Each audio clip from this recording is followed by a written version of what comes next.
온몸으로 일제강점기를 버텨낸 사람들. 그들에게 남아있는 시간이 얼마 남지 않았다는 것을 안 1960년대부터 김광렬은 녹음기와 카메라를 들고 이들을 직접 찾아 나섭니다.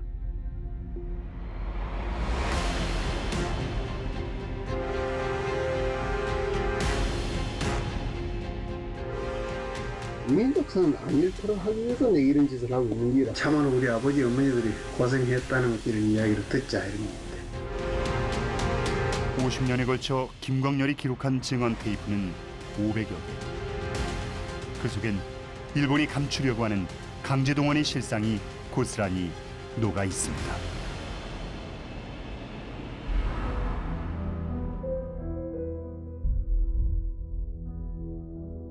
그 높은 산에서 전부 사람 하나씩 지기요. 구단에서 그래갖고 나오질 않았습니다. 26살 말도 폭발을 했다. 귀도 안 듣지고 눈도 안 뜨고. 배도 고프지 고향 생각나니 언제 고향에 갈지도 모르지. 참 한심할 일이네. 낡고 오래되고 찢어진 테이프를 이어붙이고 복원하자 비로소 드러나는 목소리. 그들의 생생한 증언은 강제동원의 진실을 규명할 새로운 열쇠로 주목받고 있습니다.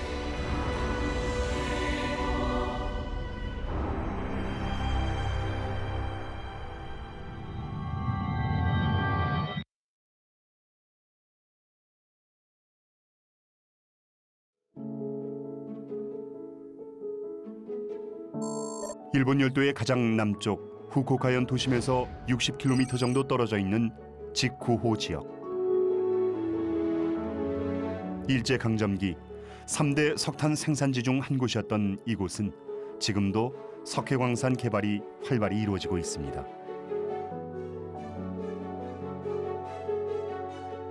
지쿠호 일대 미야타시에 있는 미야타 마을.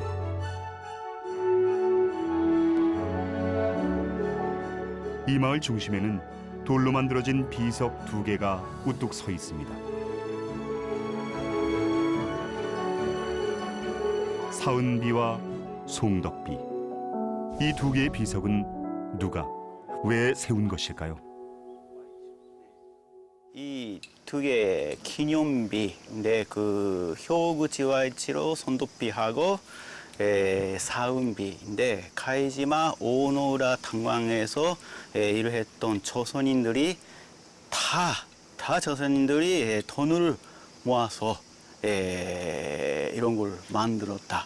그런 비석입니다. 마을 한켠에 솟아있는 3개의 봉우리. 언뜻 보면 산처럼 보이는 이 봉우리는 석탄 채취 과정에서 나온 폐석을 쌓아 올려 만들어진 보타산입니다.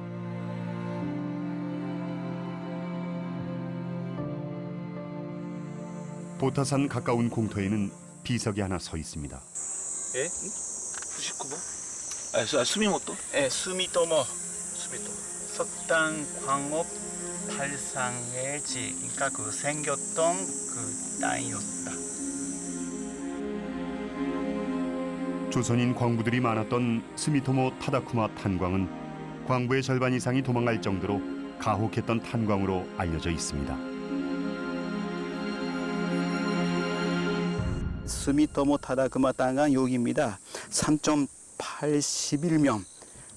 1944년에 1월 현재 3,000명 이상의 조선인이 여기 있다. 그런 숫자입니다. 그리고 그 도망자가 1,631명. 50% 이상 도망갔다. 그런 가혹한 그 현장이었습니다.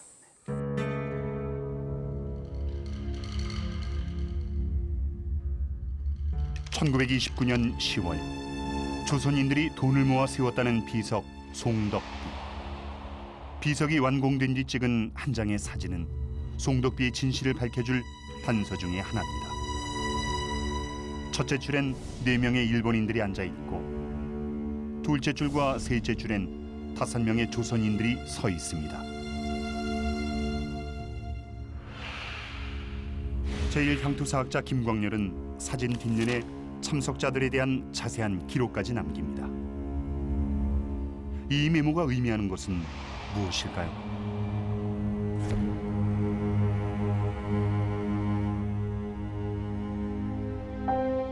(3,000명) 이상의 조선인들이 일했을 만큼 컸던 탄광은 지금은 평범한 마을로 변했습니다. 마을 한가운데 남아있는 탄광 구조물만이 탄광지대였던 과거를 증명하고 있습니다.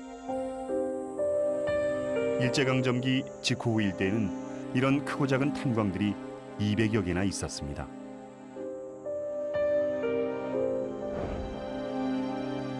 노무자의 절반 이상이 도망갔다는 스미토모 탄광뿐만 아니라 직후 후 일대 탄광의 노동 환경은 어디나 열악했습니다.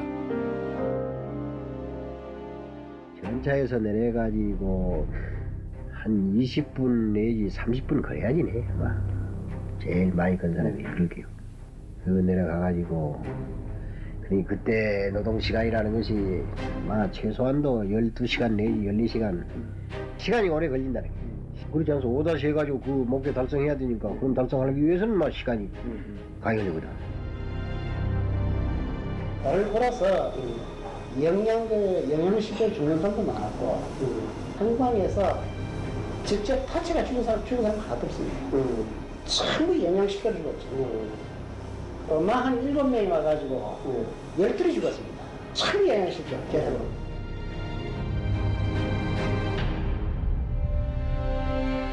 직후 후 일대의 또 다른 마을.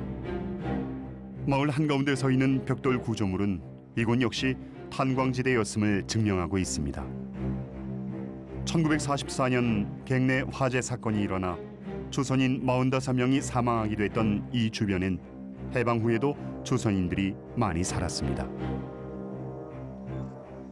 僕が子供の時から街の中には朝鮮人がおったどうしてなんで朝鮮人が多いかなと思ったんだけど中学ぐらいの時に炭鉱に機械連れてこられる成績があってこの時は飛ばし長く遊んでましたけども大人が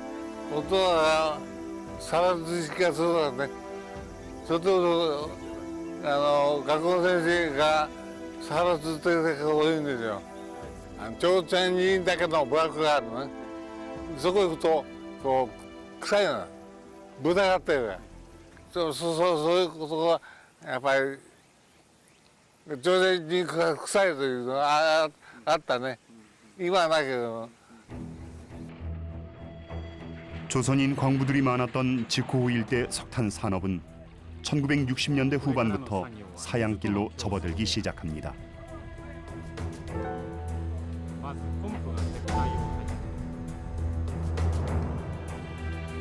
후 고가에 거주하던 제1사학자 김광렬은 폐광으로 조선인 징용의 현장들이 흔적도 없이 사라져가는 것을 보고 강제 동원 관련 자료를 모으기 시작합니다.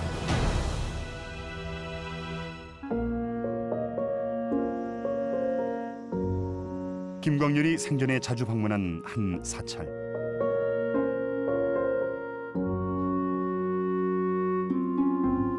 이 사찰엔 조선인과 관련된 특별한 물품이 보관돼 있습니다. 나무 상자에 잘 정돈돼 있는 낡은 처는 조선인 유골을 싸던 보자기입니다. 조선인 유골을 국내로 송환한 후 남은 보자기와 유품입니다. 箱です。この中にこう筒入ってたんです。小さな箱。そうですそうです。30年ですから新しいですね。昭和30年。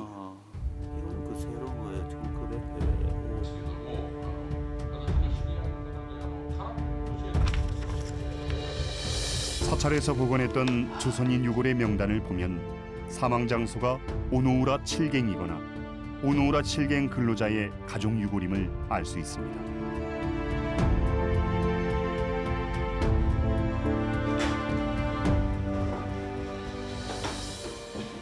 김광렬과의 만남을 통해 강제동원의 역사를 제대로 알게 된 주진은 시간이 날 때마다 참회의 기도를 올립니다.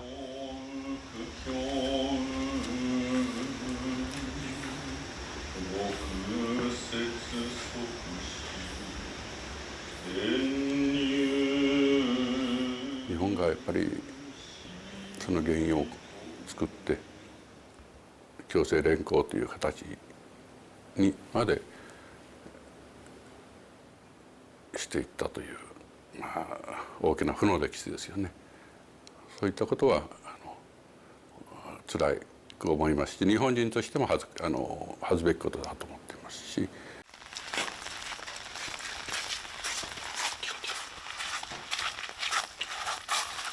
한국으로 송환되기 전까지 유골은 사찰마당에 있던 납골당에 보관됐습니다. 이 사찰에 조선인 유골이 유독 많았던 이유는 이곳이 가이지마 오노우라 탄광에 속한 직속 사찰이었기 때문입니다.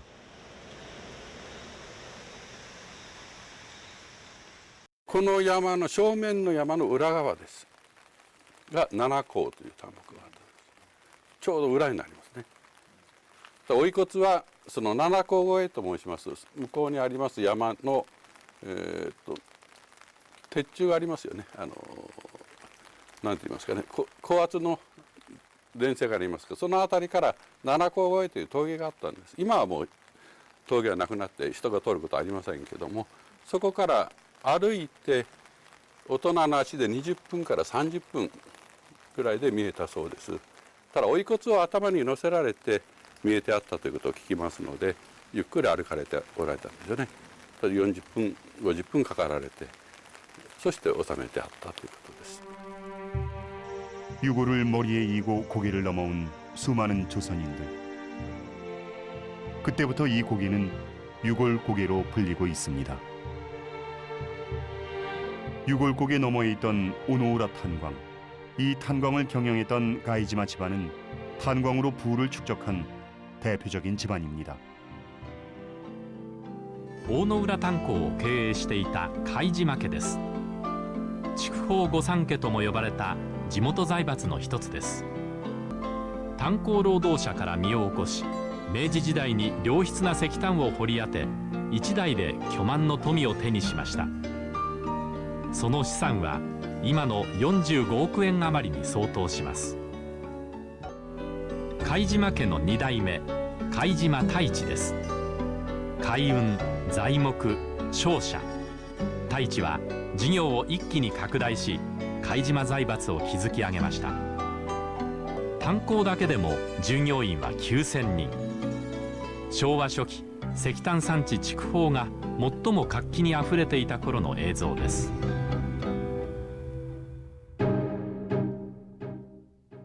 가이지마 집안이 경영한 탄광은 모두 12곳. 그중 노천 탄광인 제7갱에 조선인이 유독 많았습니다. 노천 탄광은 지하갱보다 땅이 더 딱딱해 석탄을 채취하는 데 많은 힘이 필요했습니다. 때문에 일본인보다 체격 조건이 좋은 조선인을 주로 배치했고 심지어 여성들도 강제 노역을 감당해야 했습니다.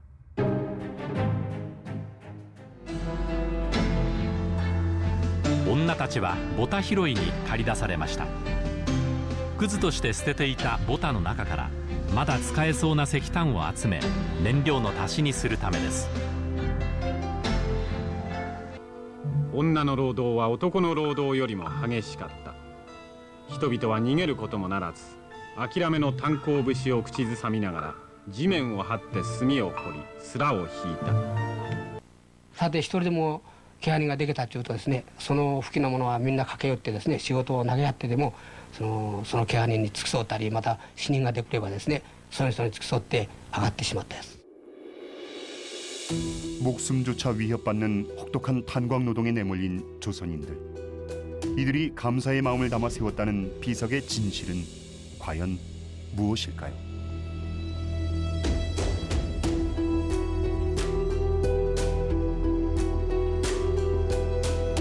김광렬은 오노우라 비석의 진실을 추적하기 위해 오노우라 탄광에 관한 모든 자료를 수집하기 시작합니다.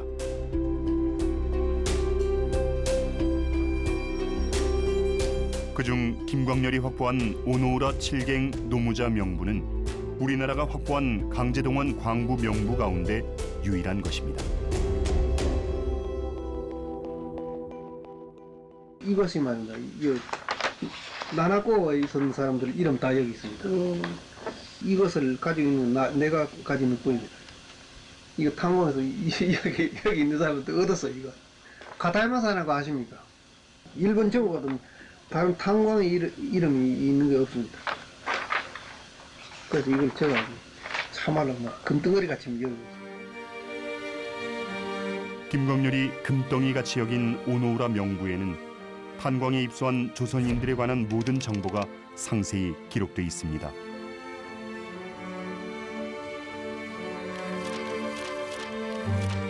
노무자 명부에 기록돼 있는 장송 필문. 고향이 경북 문경 북산면인 것으로 보아 창씨 개명을 한 조선인으로 보이는 이 사람은 1941년 4월 14일 탈주한 것까지 상세히 기록돼 있습니다.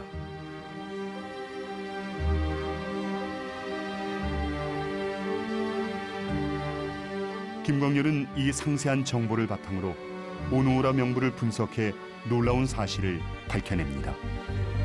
오노우라 7갱은 조선인들이 일본인 범죄자 202명과 함께 노역했던 탄광이라는 사실입니다. 제7경의 범죄자라고 확인되는 사람은 약 202명으로 확인이 되고요. 그게 다 일본인이었다고 합니다. 조선인은 한 명도 없었는데, 그런데도 불구하고 왜 범죄 사실이 없었던 조선인들이 대량으로 제7경에 배속이 돼가지고 일을 하게 되었는지, 이 점에 상당히 큰 의문점을 선생님이 갖고 있었는데요. 결과적으로 가혹한 노동을 시켰던 제7경에 많은 사람들의 조선인을 배속시켜서 가혹한 노동수가, 그러니까 환경이 아주 안 좋았던 그런 장소, 그런 작업장의 조선인들을 사역하기 위한 것이 아니었는가라는 걸 간접적으로 선생님이 말하고 싶었던 게 아닌가 싶습니다. 이게 나야라고 하는데 이제 노동 숙소가 되겠습니다. 근데 나야의 그 일종의 이제 십장이 되겠죠. 예, 그분들의 이제 명단을 쭉 선생님이 정리를 하신 것 같은데요. 요게 페이지가 이 명부에 있는 그 페이지를 가르치는 것 같아가지고 한번 보면은 특히 이제 탄광 십장의 명단을 따로 정리한 김광렬. 그는 왜 십장 이름이 적힌 명부 페이지까지 따로 표시해 두었을까요? 이원택이라고 그때 들었는데 이게 이제 그 명부입니다. 여기 쭉 보면은 여기에 히야마 소따로라는 이름이 나오고요. 위에 이제 한국명 이원택이라고 이렇게 기록이 되어 있네요. 경남 밀양 초동면 범평리 출신이시고요. 226쪽인데요. 홍덕윤. 여기 김씨름만 쫙 되어 있거든요. 여기다. 예. 네, 홍덕윤. 기노시다. 이 산타로라고 하나? 이건 뭐 제가 그거는 잘 발음하기는 좀 잘 모르겠네요. 경남 사천. 삼천포읍.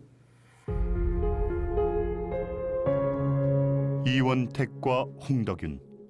이 두 사람을 추적한 데에는 특별한 이유가 있습니다.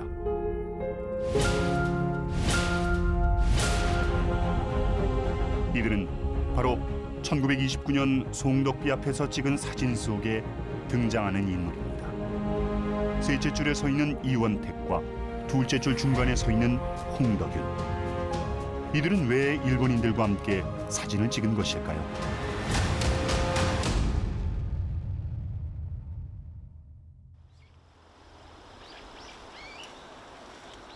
두 사람을 향한 김광렬의 집요한 추적은 계속됩니다. 오노우라 노무자 명부를 비롯해 평생에 걸쳐 모은 13만 건의 자료는 지난 2018년 국가기록원에 기증됐습니다. 강제동원 진실 규명에 중요한 역할을 할 것으로 기대를 모으는 자료 가운데 문서 못지않게 시선을 끄는 것은 수백 개의 녹음 테이프입니다. 사진 필름과 테이프들은 시청각 매체로 매체 특성상 종이 기록물보다는 훼손에 취약합니다. 또한 장비 의존도가 높습니다. 따라서 국가기록원에서는 이 선생님의 이런 시청각 매체들을 매체별 적절한 보존 처리 후 적합한 온도, 습도의 보존 환경이 갖춰진 서고에 보존되어지고요. 앞서 파일로 제작한 것들은 이제 국민들이 활용할 수 있게 향후에 이제 서비스될 예정입니다. 녹음 테이프는 무려 500여 개. 놀랍게도 김광렬은 국가가 강제동원 피해자에게 관심을 가지기 전인 1970년대부터 피해자들을 직접 만나 그들의 목소리를 녹음했습니다. 누구를 언제 어떻게 만났는지 테이프 뒷면에 꼼꼼한 기록까지 남겼습니다. 500여 개의 테이프를 하나하나 확인하던 중 오노우라 비석의 진실과 관련된 인물을 만날 수 있었습니다. 바로 송덕비의 이름이 새겨진 이원택의 아내 최순덕의 녹음 테이프였습니다.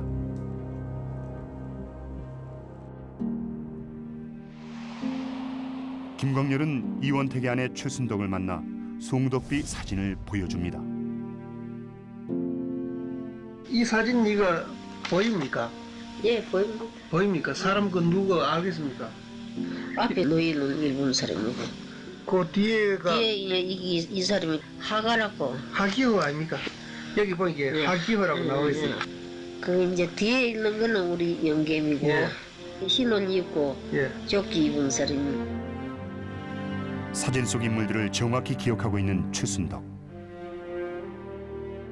누가 그걸 씌우자고 해가지고 씌웠습니까? 기노자생 온 두목이라요. 비석이 보이소. 다른 사람은 사엔, 여엔, 이치엔, 기노다 백구엔 다시 안 했던 게. 예. 우리 집 영감도 45아이더나 누가 그러하자고 그랬노. 기노시다지 제가 두목 대신 게나. 이런 우리들 영감제들이 다 했지. 홍덕윤이 우두머리가 된 뒤 직접 나서서 송덕비를 추진했다는 것입니다. 그러니까 내가 어떻게 해줬기 때문에 너희들은 나한테. 비석을 자세히 살펴가던 중 최순덕의 증언에 신빙성을 더해줄 증거를 발견했습니다. 바로 홍덕윤이 발기인 중 첫 번째의 이름을 올린 것입니다. 이원택은 도움을 준 사람이란 뜻의 세화인의 이름을 올렸습니다. 비석 전체 관리비의 10분의 1 정도를 혼자 부담했던 홍덕윤은 나중에 군의원까지 지냅니다. 김광렬은 비석에 관해 알고 있는 유일한 생존자 최순덕을 10년에 걸쳐 여러 번 찾아갑니다. 비석 앞에까지 데려가 사진도 찍습니다. 비석 만드는 일에 앞장선 남편을 둔 최순덕은 비석의 진실을 밝히는 데는 소극적이었지만 비석 조성에 관한 놀라운 이야기도 들려주었습니다. 돈로가 돈로 깎대. 전부 여자들 다 나가서 그 돈로 다 깎았습니다. 일비나 뭐 줍니까? 일비도 없이. 일비 없었지 그래요. 일비가 어디서 나오고 있습니까? 조선인 여성들이 동원돼 별다른 도구조차 없이 돌로 돌을 깎아 비석을 만들었다는 것입니다.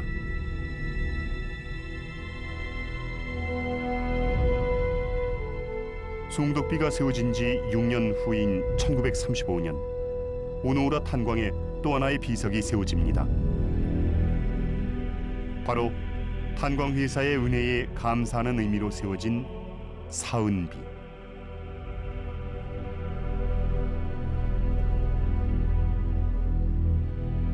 비석 뒷면엔 비석 건립에 동참한 조선인의 이름이 또 가득 새겨져 있습니다.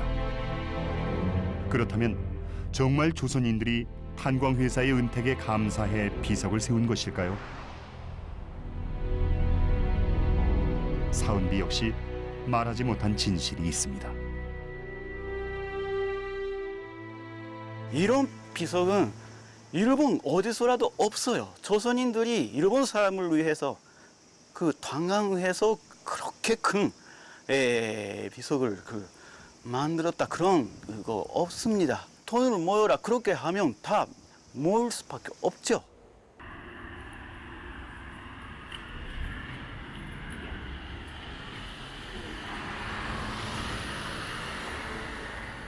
송덕비에 이어 사은비까지 건립됐다는 소식은 지역에서도 화제가 됐다고 합니다. 혹시 관련 기사가 없는지 당시 신문을 찾아보기로 했습니다. 신문을 꼼꼼히 살펴가던 중 사은비에 관한 기사를 발견할 수 있었습니다. 사은비는 소화 10년 노정부에서 끝났으니까 조선인 노동자 250명이 총 150엔을 냈다. 내서 건립했다. 1935년 11월 25일자 신문에 사은비 건립 소식이 기록돼 있습니다. 회사의 운덕을 기리기 위해 조선인이 설계한 사은비 제막식이 칠갱 자리에서 있었고 앞치마를 두른 조선인 아이가 제막식 준비를 위해 분주한 모습을 볼 수 있다고 기록하고 있습니다. 그런데 1939년 신문에 보면 훼손돼 있는 이 비석을 재건했고 마을의 사적으로 지정할 계획이라고 밝히고 있습니다. 강제 동원령이 발표된 1939년 이후 방치돼 있던 비석을 재건한 것입니다. 사은비가 재건되자 일본인들조차 비판하는 목소리가 나오게 됩니다. 타나카 아이치 현립대 교수는 일방적으로 회사 편을 드는 비석이 어떻게 만들어졌는지 밝혀야 한다는 주장을 했고, 와타나베 교사도 당시 조선과 일본의 관계를 생각하면 이 비석은 시켜서 만들어진 것이 아닌가 하는 의문을 제기합니다. 김광렬은 자신의 책에서 비석에 대한 생각을 밝힙니다. 이 두 개의 비석은 가이지마 회사가 민족 분열과 내선 융화를 획책하기 위해 조선인을 이용해 세운 것으로 마땅히 부끄럽게 여겨야 할 바다. 어떤 의미에서는 이제 조선인 노무동원을 좀 더 용이하게 하기 위한 선전 도구로서 그 조선인인 관리자를 이용한 게 아닌가라는 생각이 들고요. 그런 면에서 보면 어떤 의미에서는 이게 이제 그 당시에 그러니까 식민지가 되었던 조선 사람들이 전시 동원 체제 속에서 참 슬픈 이야기로서 이게 하나 남은 게 아닌가라는 생각이 듭니다.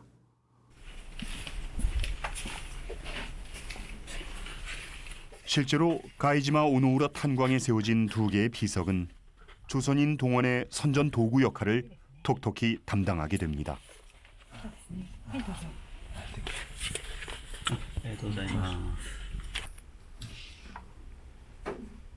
가이지마 탄광회사에서 펴낸 역사 연표에 보면 조선인 노무자 동원과 관련된 중요한 기록이 있습니다.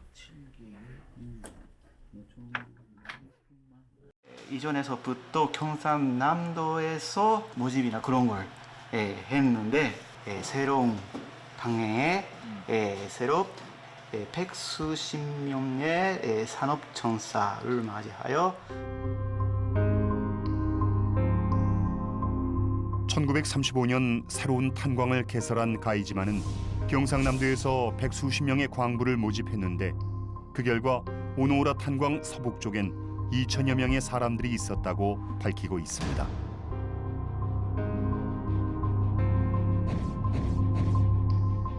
조선인 강제 동원은 1938년 일제가 전시 통제법인 국가총동원법을 제정 공포한 이후 그 숫자가 폭발적으로 늘어납니다.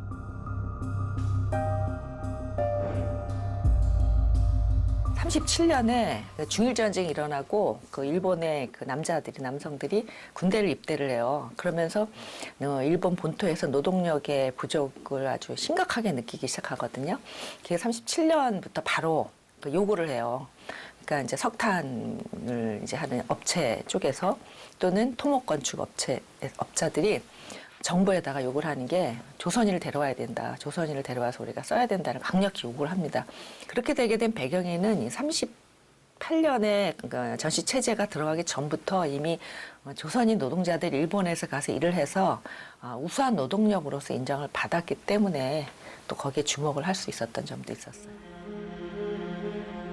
김광렬은 강제동원으로 일본에 끌려온 뒤 고국으로 돌아가지 못한 이들을 1970년대부터 추적, 그들의 증언을 기록하기 시작합니다.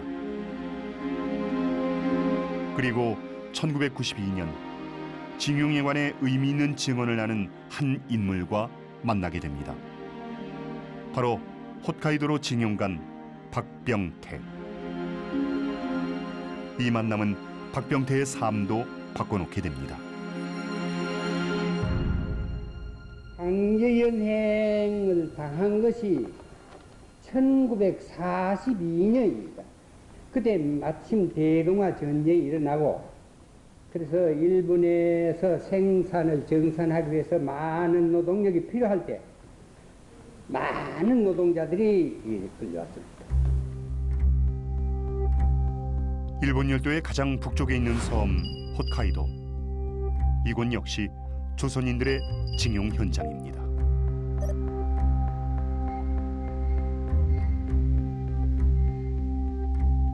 일본은 러시아의 남하를 막는 동시에 양질의 지하 자원을 확보하기 위해 본격적인 홋카이도 개발을 시작하면서 조선인 노무자들을 데리고 옵니다.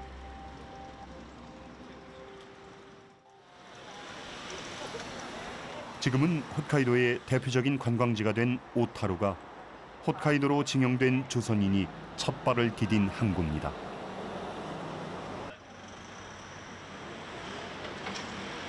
남한 면적의 80%에 달할 만큼 넓은 홋카이도. 그러나 1937년까지만 해도 면적 대비 1.5%의 지역에만 사람이 사는 황폐한 땅이었습니다. 경북 청도가 고향인 박병태 씨는 일행 60여 명과 함께 1942년 1월 20일 오타루에 도착하게 됩니다.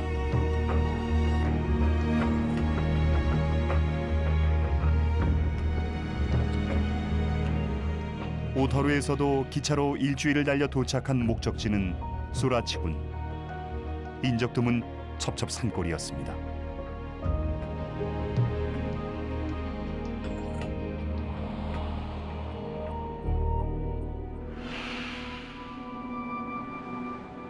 한 영하 10도 이상, 대기 추울 때는 30도 가까이 추워요. 요사이보다 훨씬 춥습니다. 한 벌써 그러니까 50년 전이죠.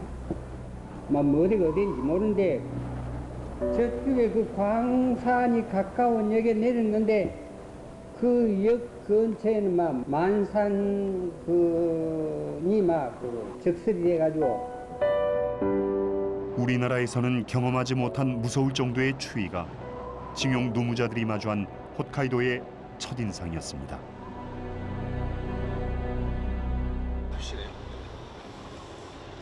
지금도 마을을 찾아보기 힘들 정도로 외진 곳에 있는 시카고의 광산.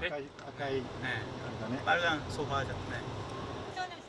현재도 규모가 꽤 큰 편인 이 광산이 박병태가 끌려온 노역의 현장입니다. 이 내부에는 지금까지도 조선인 수용소의 자리가 남아있다고 알려져 있지만 안타깝게도 촬영 허가가 나지 않았습니다. その前から、ここのところでは石灰が取られていました。で1942年に、ここに、いわゆる朝鮮人の、強制動員で、朝鮮人の方々が、たくさんここに連れてこられて、石灰岩を取る工事に刺激させられました。工事の内容は、石を取る工事とその石を運び出すための、鉄道線の引き込み線、それをの工事、そして、取った石を鉄道で運び出すための、積み込みの工事などが朝鮮人の方々の手によって行われていました。地域の人のお話ですと、大きな収容所があった。でそれは大変頑丈な建物で、たくさんの人たちが収容されていた。ただ人数は分かりません。で、その建物は近づくことができないので、中の様子とかそういったことは分かりません。 도심과 연결되는 버스조차 없어 기차를 타고 통학해야 할 정도로 깊은 산골인 소라치군.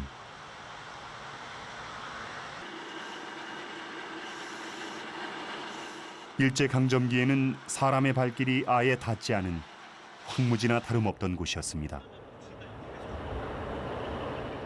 지금도 심심치 않게 곰이 출몰하는 이 산골까지 끌려온 조선인 노무자들 앞에 놓인 노동 환경은 참혹하기 이를 데 없었습니다.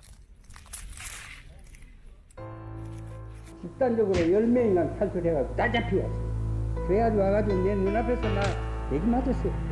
코피가 터지고 눈이 막 이렇게 붓고 말이요. 막 볼이 이렇게 붓고 등들이 벌겋고 말이요. 막 반죽음 당했습니다.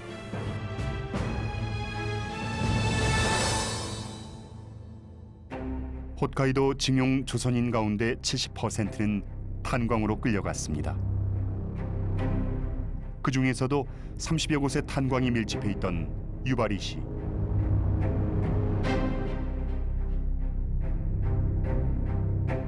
이곳의 석탄은 질이 좋아 연간 400만 톤을 생산할 정도였습니다.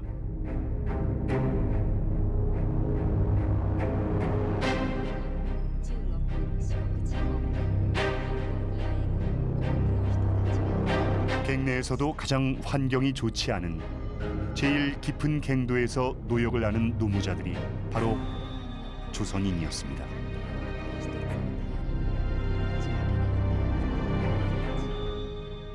戦時期に入った時点でですね、今度は大量に朝鮮人から労働者を募集するというんですか。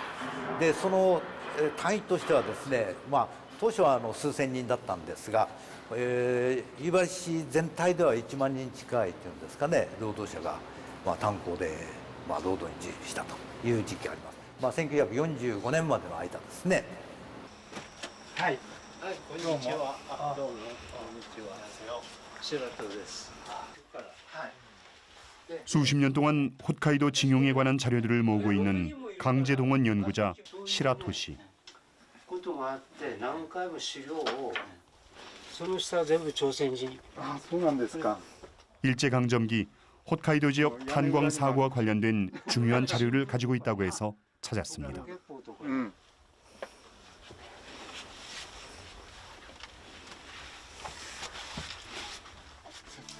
그가 가지고 있는 오래된 지도 한 장. 대표적인 전범 기업인 미쓰비시가 운영했던 비바이 탄광의 지도입니다.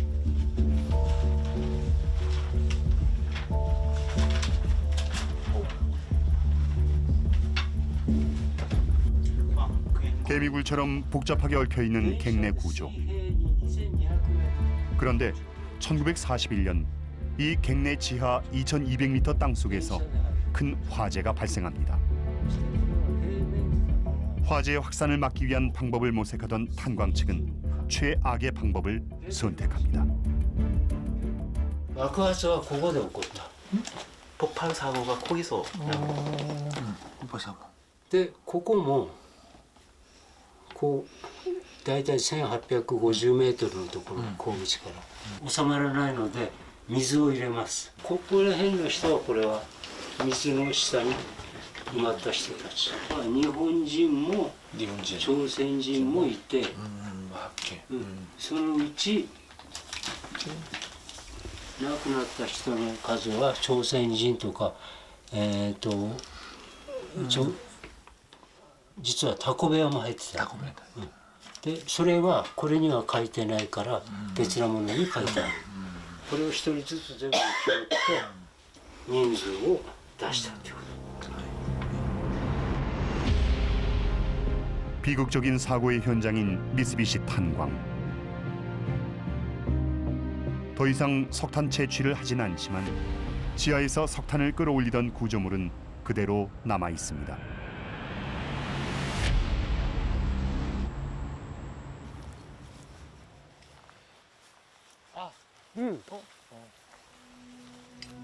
사고가 났던 미쓰비시 탄광 현장.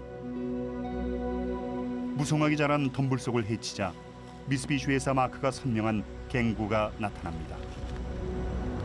바로 사고가 났던 탄광의 출입구입니다. 이 갱구 아래 2,000m 지점엔 아직도 50여 구의 시신이 묻혀 있습니다. 반복되는 사고와 굶주림, 구타는 항상 죽음의 공포를 느끼게 했습니다. 고심 끝에 21살 청년 박병태는 탈출을 결심합니다. 20대인데 죽다. 어쨌든 여기서 빠져나게 됐다. 그런 것만 항상 생각. 몸이 아파도 쉬지 못하고 하한테 끌려나가서 그래 앉아있어야 되죠. 그래 이런 지옥 같은 세상이 어디 있습니까? 밤에 일하다가 11시쯤 다 돼가 이제 그만 밤 일을 마치기 다 돼갈 시간에 이승환에 가야 되겠다 싶어. 그래 나 도망쳤습니다. 목숨을 건 탈출.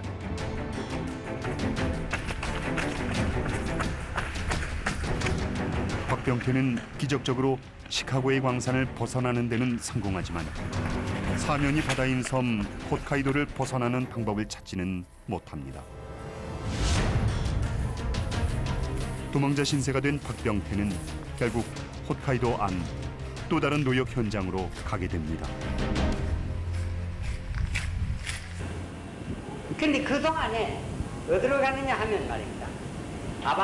아바시리라 하는 데는 제일 죄가 많은 사람이 같이 있는 가막소가 있어요. 그도 돌산이라 그거가. 근데 그게 돌산에서 또 그 날씨가 막 눈이 내리고 막 위험해요. 그래 또 도망치다가 건병대 부책들이 가가지고 난 다코비아라 하는 거는 그 문어가 다코인데요. 문어가 급하면 제 발을 제가 끊어먹는다. 그래서 여기에는 사람을 잡아먹는 데다. 그렇게 해서 다코비아라고 합니다. 일단 한 번 탈출을 감행해 신분을 증명할 서류가 없는 이들이 갈 곳은 바로 이곳 다코베아밖에 없었습니다. 징용 노무자들 사이에 사람을 잡아먹는 곳으로 알려졌던 다코베아는 비행장이나 토목공사 현장에 있던 감옥이나 다름없는 노동자들의 숙소 형태를 가리키는 말입니다. 약한 사람이나 통제가 안 되는 사람이나 아니면 탈출을 했던 그런 경험을 가진, 그러니까 이후에도 뭔가 일을 저지를 것 같은 그런 대상자들을 이제 다코베아로 격리해서 거기서 관리를 했던 가장 열악한 상태이고요. 그다음에 다코베아의 모습은 여러 가지가 지금 사진으로 남아 있어요. 구조가. 근데 가장 열악한 상태의 다코베아는 이제 산에다가 이제 이렇게 바위가 있는데요. 바위와 바위 사이에 굴이 있는데 그 굴 위에다가 덮개만 만들었어요. 그래서 이제 거기다가 이제 열쇠를 채워가지고 사람을 거기다 집어넣고 아침이 되면 거기서 열쇠를 열어서 사람을 데리고 나오고 저녁이 되면 다시 넣는 그런 가장 최악의 열악한 상태예요.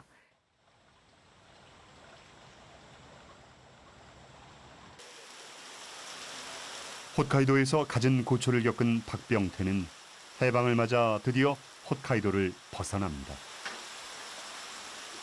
그리고 홋카이도로부터 가장 멀리 떨어진 남쪽 끝 후쿠오카에 정착하게 됩니다. 이건 뭐 정치적인 문제이기 때문에 제 개적인 의견은 있지만입니다. 또 받았고. 1992년 제1사학자 김광렬을 만난 박병태는 증언자로 변신합니다. 홋카이도 강제동원에서 다코베아까지 자신을 부르는 곳 어디나 달려가 강제동원의 진실을 증언했습니다.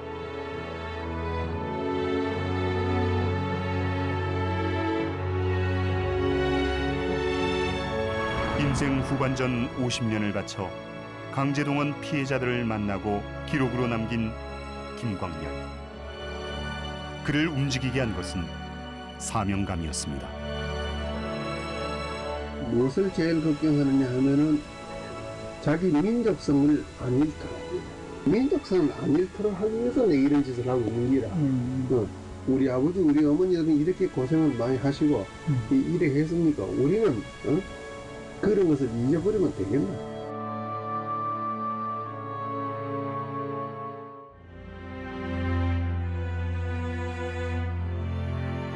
사망하기 직전 김광렬은 50년에 걸쳐 수집한 모든 기록을 국가기록원에 기증했습니다. 김광렬의 자료 가운데 강제동원 노무자들의 이름이 들어간 자료만 해도 280권. 이들 조선인 명부는 국가기록원에서 인물 사전으로 데이터베이스화 작업이 진행 중입니다.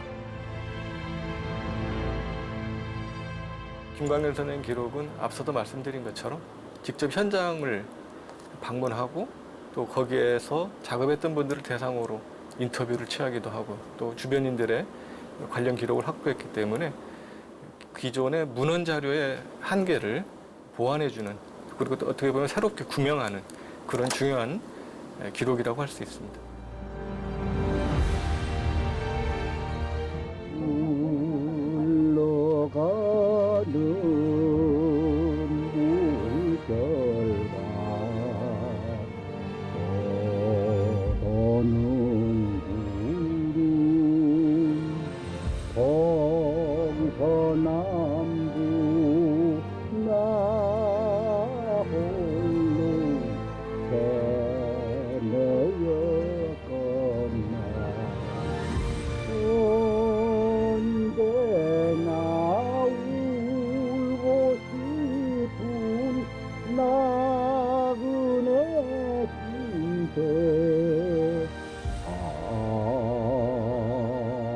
떠나온 고향 잊을 수 없네.